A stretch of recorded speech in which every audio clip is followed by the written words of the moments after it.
to the Toffee Blues, your source for all things Everton, and welcome to the extra time segment for Brentford 1, Everton 1. Everton maintained the unbeaten run, only one defeat, and Moyes took over, and that was in his first game. So a really lengthy unbeaten run now, two draws on the spin. We were unlucky not to win. You could say the same for Brentford. I think the draw was probably a fair result in this game. I thought we gave a really good account of ourselves, given how depleted we are in terms of resources. Obviously, over the last couple of weeks, we've lost even more players. Abdoulaye Doucouré dropped out of the matchday squad yesterday because of his wife being ready to go into labour, I think. We had, I'm pretty sure someone said we only had 12 senior players available to us, and obviously 11 of them start. I think Ashley Young was the only senior substitute. In fact, I'm mistaken there. I think Michael Keane as well, but you have 13 senior players. It's just like, it's madness. And you think about how the sports media, as we know, just waxing lyrical about Manchester United and Tottenham, obviously both struggling, and how depleted their squads are. Certainly speaking for Manchester United, at least, their injury worries aren't anywhere near as bad as ours. Spurs possibly so, but yeah, we're really down to the bare bones, and we're still sticking at it. It's really good to see. I mean, I don't doubt that Sean Dyche would have really got bogged down by this situation. He was getting bogged down by less 2, 3 months ago. So the spirit of David Moyes is unbelievable. As you know, he just will not give anything up without a fight. And Everton now are looking like a real reflection of David Moyes with that real team spirit and the never say die attitude. Because I thought we in the first half we played really poorly against Brentford, but credit to them, they come out second half and we really made the game of it, and we pushed and got the equaliser. Jake O'Brien, of course, scores his first goal for Everton, a really well taken header, and apparently that was the first ever assist in the Premier League for Vitaly Mikalenko, which is a real shock actually. I know he's not the best attacking fullback, but I'm sure he'd done something before that. But yeah, apparently so. But it was a peach of a cross from Mikalenko, and fullback to fullback really. And O'Brien gets on the ends of it and a lovely dive and headed into the bottom corner.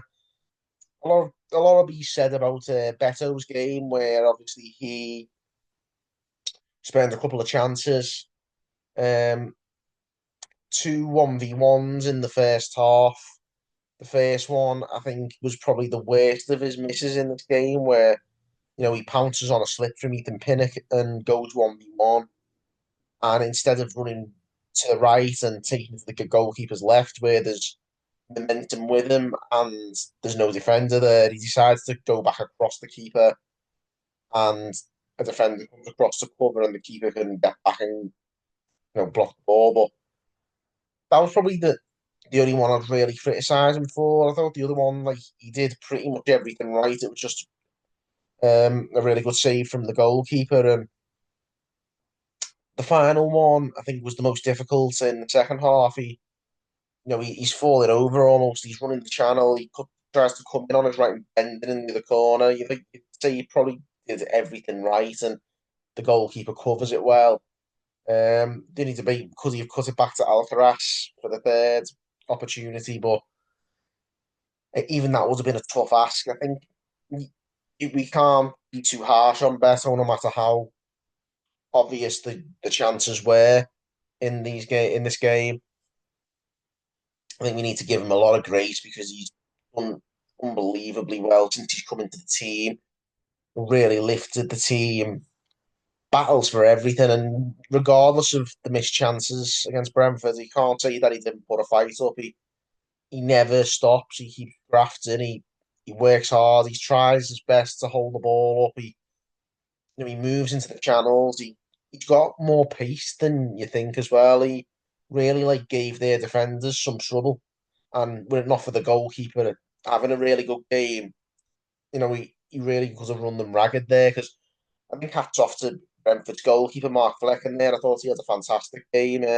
Not just saving shots from Beto, but he was really on it. Like he made a couple of good blocks. Yeah, but he made up for a lot of problems that Beto caused the defenders. I think Beto really he does offer that. Like even when he's not particularly firing in front of goal, he'll never stop running the channels. Really works hard. Very much a second coming almost of Marcus Bent when Moyes first managed us, and a real tough, really tough spirited centre forward. Not the deadliest finisher you'll ever see, but he's strong, quick, and he'll put himself about for the team, and it'll help get the best out of some of our other players as well. Another player who did play really well in this game, I thought, was Carlos Alcaraz.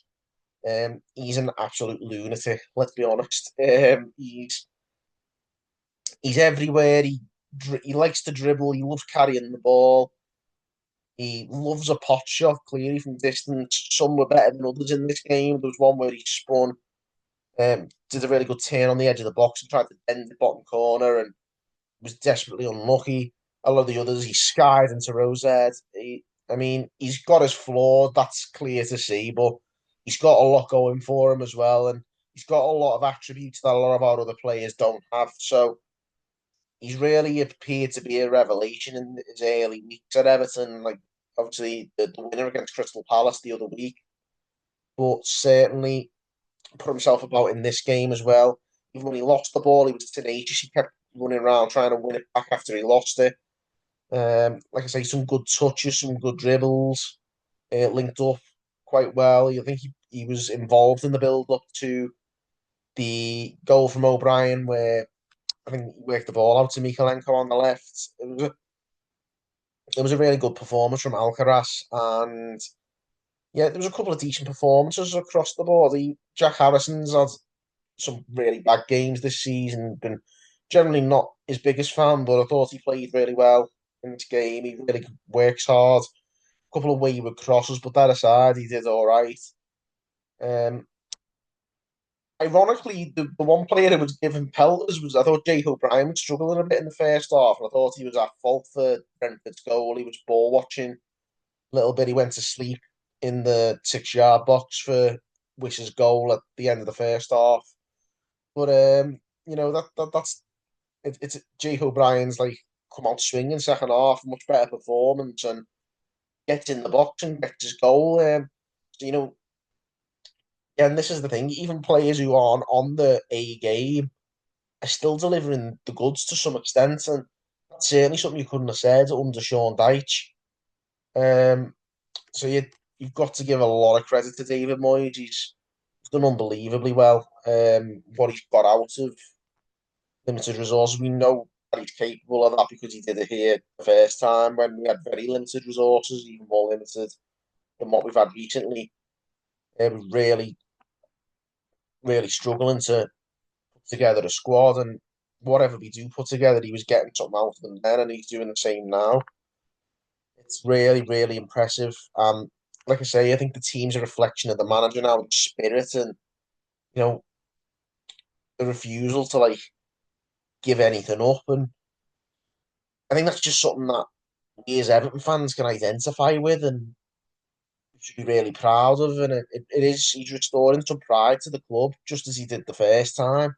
And, hopefully that can continue just as it did the first time and we can be on an upward trajectory. We've got obviously more investment now and, the future is looking brighter, but like, you've got to have a lot of confidence in David Moyes that he can deliver the goods now because, look at what Andy's had to deal with. And, he played a blinder.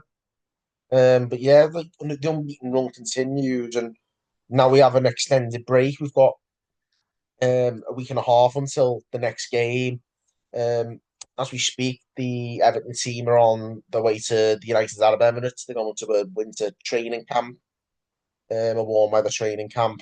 So there was some much needed rest and recovery for the squad. Like I say, we're down to the bare bones, 13 senior players. Hopefully, few of the other players can get back to full fitness in time for the next game, and other players get a bit closer because we are going to need more resources as we go into the running.